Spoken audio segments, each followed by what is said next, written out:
박근혜 정부 2년은 과연 어떤 시간이었는지, 또 앞으로 국정 운영 방식에는 어떤 변화가 필요한지 오늘과 내일 이틀에 걸쳐서 여야 입장 차례로 들어보겠습니다. 오늘은 먼저 박근혜 대통령의 복심이시죠. 입으로도 통한 분이었는데요. 새누리당 이정현 최고위원 모시고 얘기 나눠보겠습니다. 전화로 연결되어 있습니다. 안녕하세요. 교수님 안녕하십니까. 이정현입니다. 네, 늦었지만 새해 복 많이 받으십시오. 복 많이 받으십시오. 네, 그 시간은 사실상 빨리도 가고 늦게도 가고 그러지 않습니까? 그런데 우리 이 최고위원께는 박근혜 2년 어땠습니까? 평가도 함께 곁들여 주시죠. 네네.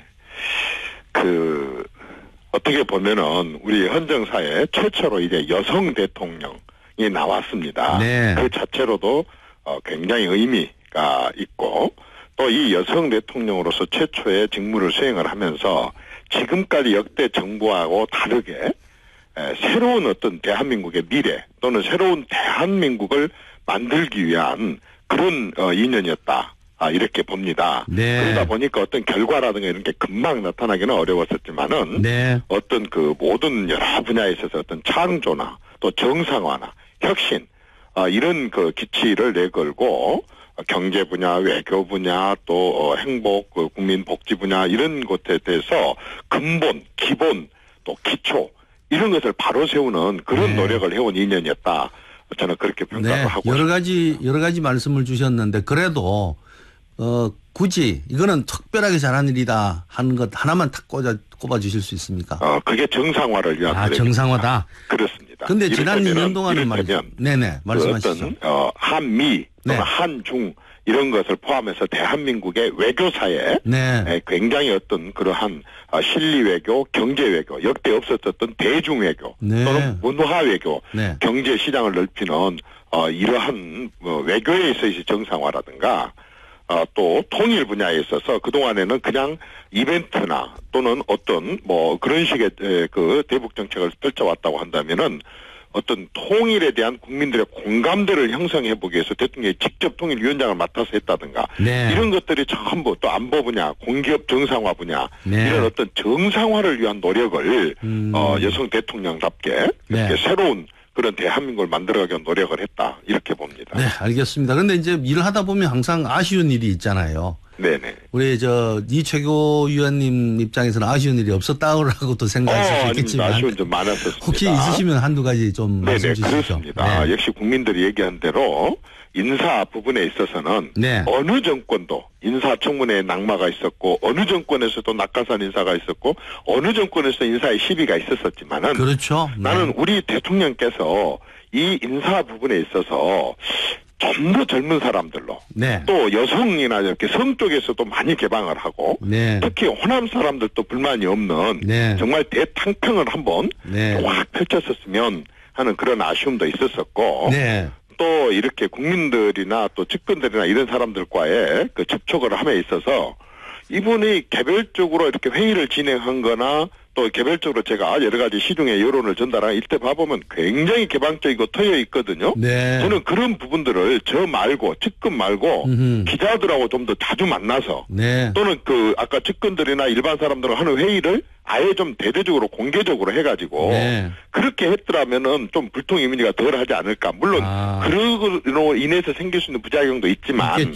그런 좀 아쉬움이 좀 있습니다. 그러니까 오늘 직원조회도 참석을 했다 이러니까 그런 게 소통의 한 부분이다. 그렇습니다. 충분히 하실 수 있는 분이고 평상시에 하시는 분인데 그런 부분들을 이제 공개를 좀 많이 하지 않았던 부분이 아쉽고 또 국민 통합 부분에 있어서도 모든 걸 다 갖추고 있고 정당하고 모두가 승복하면 그게 통합이고 화합이거든요. 그러면 그런 것들을 좀 대대적으로 홍보도 좀 하고 이렇게 그걸 보여줬어야 되는데 그런 것들 잘 겸손해가지고 못하게 하는 바람에 알겠습니다. 그런 아쉬움이 좀 있습니다. 근데 좀 전에 우리 이 최고위원께서 젊고 여성이고 호남 이런 그 세 가지 요소를 말씀하셨잖아요. 세대, 성, 지역.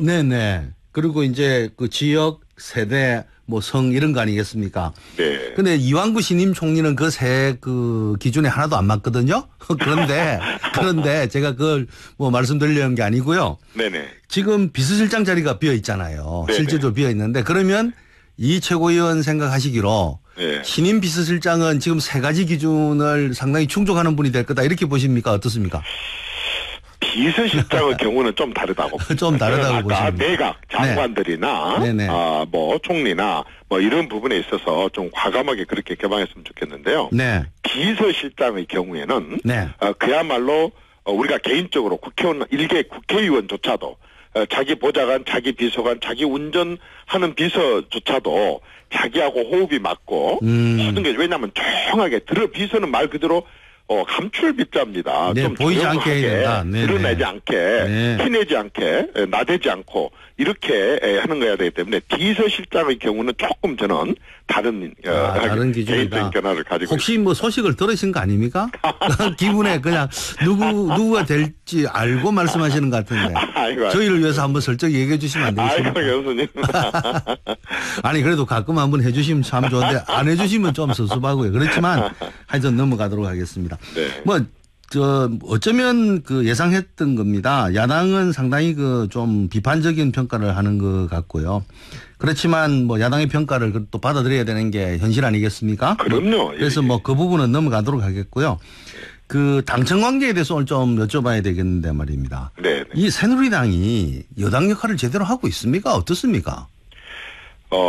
저는 상호 노력이 더 필요하다고 봅니다. 네. 청와대나 정부 쪽도 노력이 많이 필요하지만 당의 경우에 당이 정말로 공동 운명체라는 인식을 확실하게 가져야 된다고 생각합니다. 네. 청와대를 공격하고 청와대를 비난하는 것이 당의 지지율이 올라가고 선거에 유리하다? 그건 정말 착각이라고 봅니다. 네. 여당과 야당은 서로 간에 선명성 경쟁을 하고 정말 서로 강하게 공세도 하고 비난도 하고 견해가 다를 때는 아주 강렬하게 할 수도 있다고 봅니다. 네. 그러나 당과 청와대, 당과 정부는 대외적으로 그렇게 공격하고 비난하는 것이 능사가 아니고 네. 그야말로 한 몸이고 한 공동체고 이렇게 한다고 한다면 많은 회의를 통해서 조율하고 조정하고 그렇게 해서 밖으로 밝혀졌다. 그러면은 이제 공개된 그런 내용들에 대해서 아주 일관되게 그걸 추진할 생각을 해야지. 네.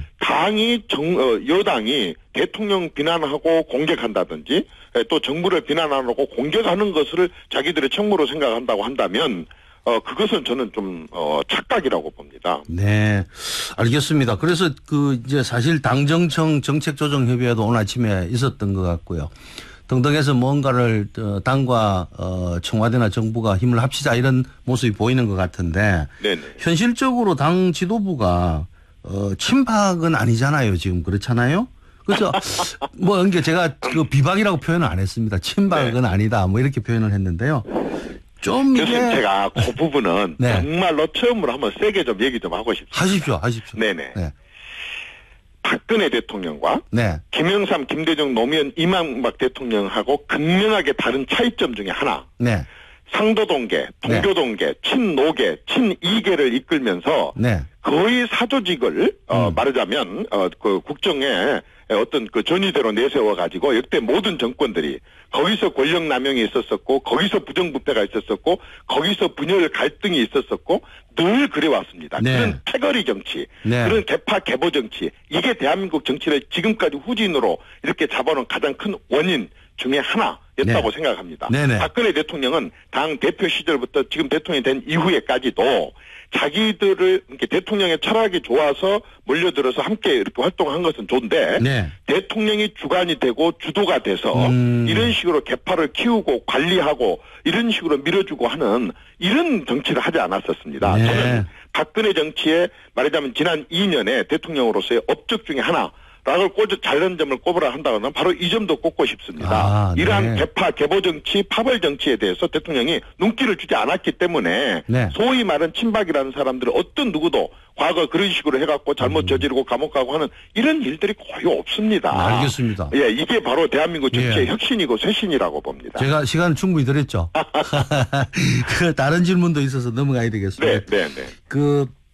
이완구 총리가 이제 오늘 드디어 국회에서 시험대에 올랐는데 말이죠. 네. 여러 가지 걱정도 많잖아요. 뿐만 아니라 또 지금 내각의 3분의 1이 현역 국회의원 아닙니까? 예. 그럼 내년 총선 이거 어떻게 할 거냐도 상당히 심각한데 말이죠. 네네. 일각에서는 아마 새누리당 쪽에서도 나오는 얘기 같은데 아예 그냥 장관하고 그걸로 끝내라. 예. 이런 얘기도 있는데 어떻게 보십니까? 사실은 고민스러운 일이기는 합니다. 네. 그렇지만은, 우선은 저는 집권 이제 3년 차 정말 이것은 집행, 실행, 특히 박근혜 정부처럼 2년을 탄탄하게 기획을 하고 많이 이렇게 준비를 해온 정권이라고 한다면 네. 3년 차는 이제 아우토반 위에 자동차를 올리는 겁니다. 네네. 고속도로에 자동차를 올리는 이런 그 추진력이 필요한 시점에 어쨌든 당과 또 국회와 정부 이를 동시에 추진할 수 있는 정치인 출신 이분들이 가 있기 때문에 이분들이 그 본래 지금 대통령이 추구하고 하자 하는 그런 실행력 있는 그런 정책은 잘 펼치리라고 봅니다만은 네. 그럼에도 불구하고 정치에 자신의 모든 꿈을 갖고 있는 많은 정치인들에 대해서 포기하라 이렇게 강요하는 것은 좀 무리가 있지 않는가 싶고 네. 어쨌든 본인들이 선택하리라고 봅니다만은 그럼에도 불구하고 어쨌든 주어진 자기 임기 기간 동안에 대통령 국회의원 장관을 하고 있는 그 기간 동안만은 정말 자신의 일에 아주 충실을 했으면 좋겠습니다. 그 네. 이후 문제는 네. 본인이 선택할 문제라고 알겠습니다. 봅니다. 총선 얘기 나왔으니까 마지막으로 하나 더 여쭤봐야 되겠는데 길게 답변하지 마시고 짧게 해주십시오. 그게 뭐냐면 사실 이정현 최고위원이라면 새누리당 최초로 호남에서 당선된 여당 의원 아닙니까? 네. 다음 총선 곧 있는데 이제 어떻습니까? 됩니까? 자신 있으십니까? 어떻습니까? 정말 그보다 할 수 없을 정도로 최선을 다하고 있습니다. 마을 네. 회관에서 잠자가면서 네. 주민들하고 최대한 접촉하고 네. 또 지역의 현안 사람들을 해결하기 위해서 온 몸을 던지고 있습니다. 네. 말씀 여기까지 듣고 너무 시간 짧죠?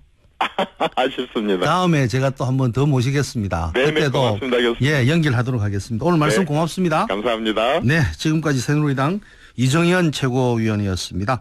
자, 광고해드리겠습니다. 내일은 새정치민주연합